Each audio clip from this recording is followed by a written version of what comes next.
What's up, motherfuckers? Merry Christmas to all of you, and it's time for another video from the hater. My girlfriend's currently in the shower, so I can talk wherever I want. Unless she's listening in. Don't listen in. Alright, before we get started with the Raw review, let's get to the new subscribers up in this. You understand me? What do we got here? There may be some overlap, but we're getting there. Alright, we got Jason Harridan. Welcome, Jason Harridan. You say you're subscriber 250. I don't know if I mentioned you, but here you are. Dr. Cam Boss. Welcome, motherfucker. What else we got? Bobby Brown, motherfuckers. Bobby Brown. And we've got Noble Signer. I don't know if you meant to say Noble Sinner, but it says Noble Signer for me. And I see that Anthony Warren, who I said something unkind to, is still watching my videos, so I'm going to just give you an honorary welcome, Ant. What do we got here? Also, I have one more question that I didn't answer in my videos because it was asked after I was finished with my video. Mitch Colburn says, which former WWE wrestlers never got a chance but deserved one? Also, which current WWE wrestlers are underrated? All right, the first question. Christian. I know he got a run with the title, but he never got the respect he deserved. He never got a chance.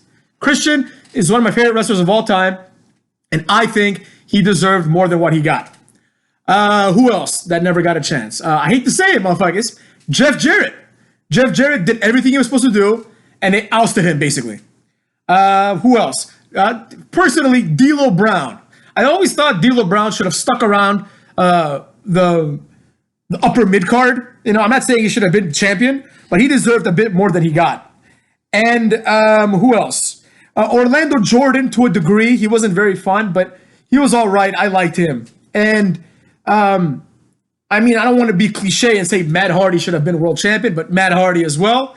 And, of course, after Christian, my other pick for most wrestler that deserved the most that never got a chance, Gregory Helms, motherfuckers. Gregory Helms should have had an upper mid-card and maybe a short title run in him, I think. Second question, which WWE wrestlers are underrated? The one that comes to mind immediately is R-Truth. R-Truth is great.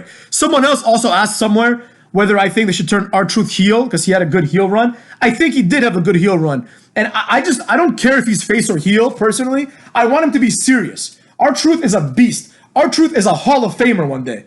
You know, he's had such a great career, and he's awesome. So I really like him. I wished he got a chance. Bo Dallas, I like. I'm not saying he should be champion, but he should get some respect. That's all I can think of on the top of my head. I'm sure if I think about it more, I'll come up with a few. But like Luke Harper, but not anymore. Luke Harper was great. He could do everything that Daniel Bryan and the Usos can do, except he was big too. So I liked Luke Harper. That's about it though, man. Like everyone else either is going to get that push or has already gotten it and failed completely. Drew McIntyre, I guess, but I don't like him anymore, as you're going to see with my Raw review, which starts right now. So, the first segment was Kevin Owens and Mojo Rawley have a predictable and meaningless match.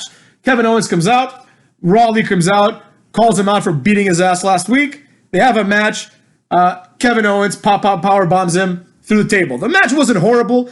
Mojo Rawley actually got some TV time, but it is the first of many matches that follow the same format of star or quasi-star versus jobber. So the most important element of wrestling is the unpredictability of it.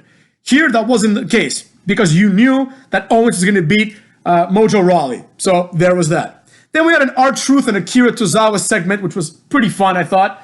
This kept going throughout the night over the 24/7 title. The best part was when R-Truth and the referee were positioned like a statue, and they kind of like were hiding and they got Tozawa from behind. I thought that was fun.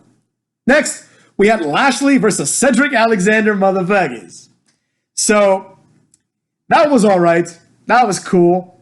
No, it wasn't. I'm fucking around, motherfuckers. It was garbage. Once again, Lashley, who's like obviously the guy that's going to win, versus Cedric Alexander, the jobber.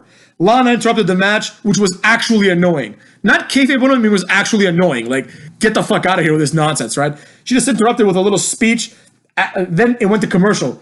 When we came back, the match was still going. Lashley beat him with a spear. It was whatever. Lashley has a lot of moves. I like Lashley. Then we had McIntyre versus Zack Ryder. He beat him quickly. And he beat up Kurt Hawkins too and said that 2020 was his year. Now, that's stupid. Once again, a guy who's obviously going to win versus Zack Ryder, a perennial jobber. Drew McIntyre has done absolutely nothing since coming to the main roster. He was tag champ with Dolph Ziggler, I think, for a little bit, and that's it. He's done nothing.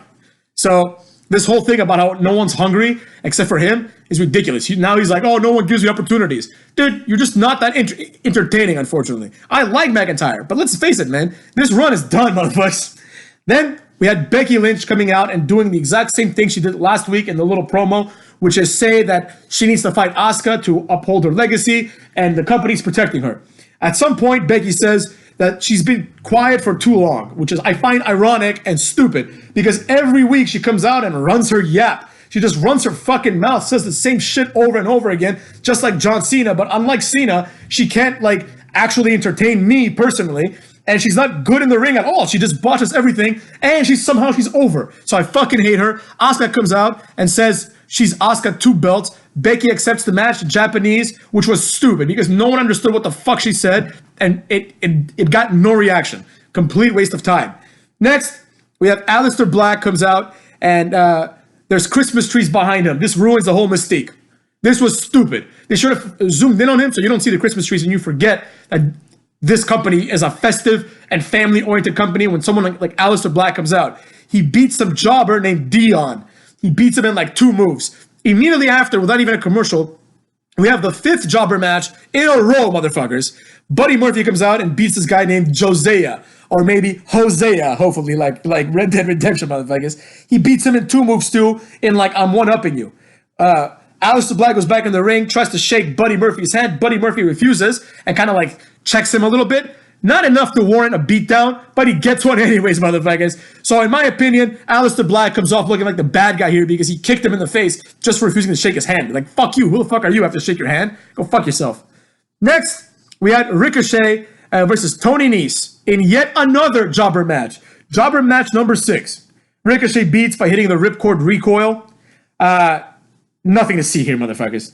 Then we had Charlotte versus Chelsea Green, who in TNA was, I think, Laurel Van Ness. She looked great, but it was stupid. The match was another jobber match. I mean, Chelsea Green got some offense here and there, but it was obvious that she wasn't going to beat Charlotte. You know what I mean?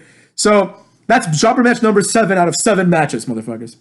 Then at some point we continued the Tozawa 24/7 title thing. Santa Claus beat Tozawa, and eventually R-Truth beat Santa Claus. The only thing of note here is that it was the only segment thus far that did not involve one jobber. I mean, it involved Tozawa, who's a jobber, and R-Truth, who shouldn't be a jobber, but is. But Santa Claus is not a fucking jobber, motherfuckers. Then we had OC versus Orton and Viking Raiders. This continued the relatively meaningless feud between the OC and the Viking Raiders and AJ Styles and Randy Orton. The match ended when Hot Carl, motherfuckers, came in to distract Randy Orton. He got RKO'd. Doc Gallows came in to do the same thing, whatever, Luke Gallows, and he countered the RKO. Randy tweaked his knee. That was kind of the story of the match. And AJ Styles hit the phenomenal forearm and won. But there's no consequences to this. Who cares? Right? AJ Styles beat him at WrestleMania. Like, why are they feuding again? I don't care.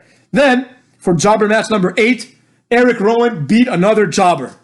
I mean, like, how is this possible, man? How can you have this many jobber matches in one fucking show? Then Rusev came out. He needs new music bad because Rusev is an entertaining wrestler. I like Rusev, and his current character, which is like the happy cuckold, does not coincide with his ominous, like, I hate America, foreign heel music. I don't know why they haven't done this yet. Just give him just have him saying like Rusev Day, and then give him like a generic theme song, you know? He came out, he cut a promo about how he doesn't give a shit about Lashley and Lana getting married next week, motherfuckers. Look forward to that. And then he beat No Way Jose, which, how many jobber matches is that? 9. This is the 9th jobber match. He beat fucking No Way Jose, and then they danced afterwards. Rusev did a spin-a-rooney, or a spin-a-Rusev, as Samoa Joe said. Next, Rey Mysterio versus, Seth Rollins. I did not like it at all. Rey Mysterio hit the 619. Just like every face hits to every heel, they hit their finisher and they're about to win. AOP came in and attacked Rey Mysterio. They took him all the way to the ramp. They're going to put him through a table. The announcers move out of the way except for Samoa Joe. He decides to stay. So what happens? AOP puts his ass to a table, motherfuckers. So now Samoa Joe is turning face, which I like. And I will say this.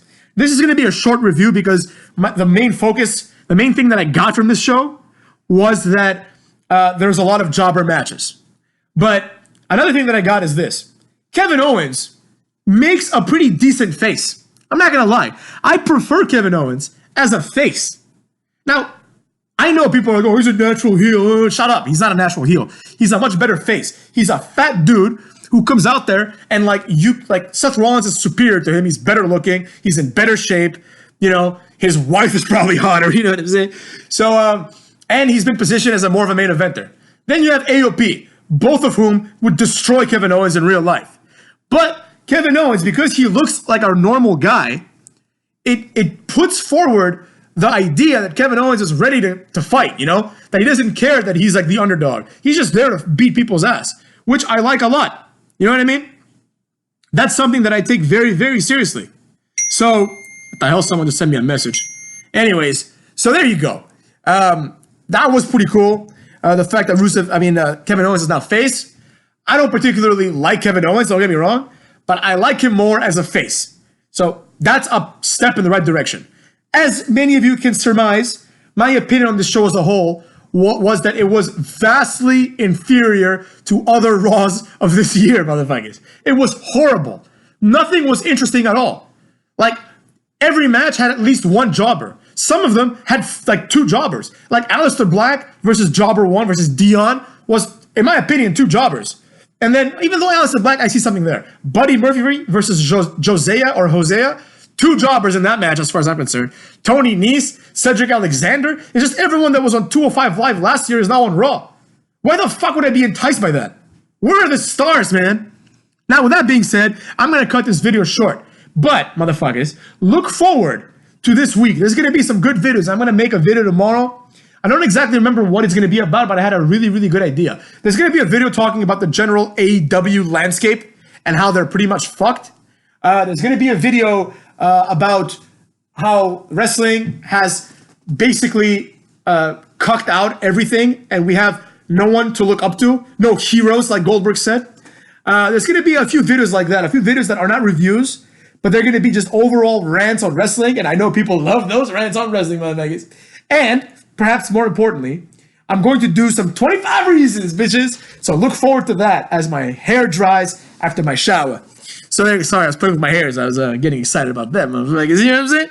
So anyways, yeah, bitches, that's going to be that.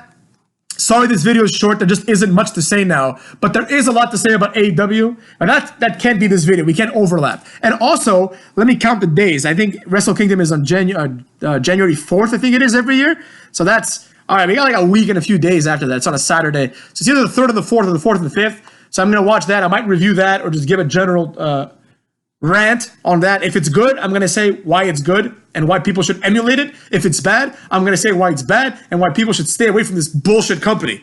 So look forward to that, motherfuckers. We keep growing. I haven't put a video out in a couple of days, only because it's the holidays. I wish all of you a hate-filled Christmas and hate-filled New Year's, motherfuckers. 2020, motherfuckers, will be the year of the hater. You know, there are people out there that I have put in my crosshairs, for better or for worse, cucks. Now, these are people that have not a high subscriber count, but a higher one than mine. And when I start infiltrating them, some of them are saying some shit that I don't like. A lot of them say things that I agree with, but some of them are saying things that I don't like. And I'm going to point them out. And if need be, I'm going to start a rant war, motherfuckers. Which might be the precursor for Rentamania, or I guess we'll call it Hatermania 1, since we already did Hatermania 0. And you could expect, this won't be a hater mania. This will be more like a hater SummerSlam, right? Maybe a Bound for Hate, or a Haterversary, or whatever, or Hate at the Beach, whatever we're gonna call it, right? But it's gonna be another day with like 6 videos, because that was a huge success. A lot of people watched those videos. A lot of people commented on those videos. A lot of people got in touch with me, and I got a lot of subscribers. So even though my goal here is not necessarily to just get subscribers, because I'm being honest, I have enough subscribers now where I feel like there's people that want to hear what I say.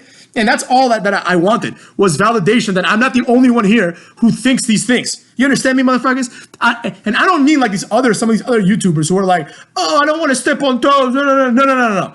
Now, I'm going to say it like it is.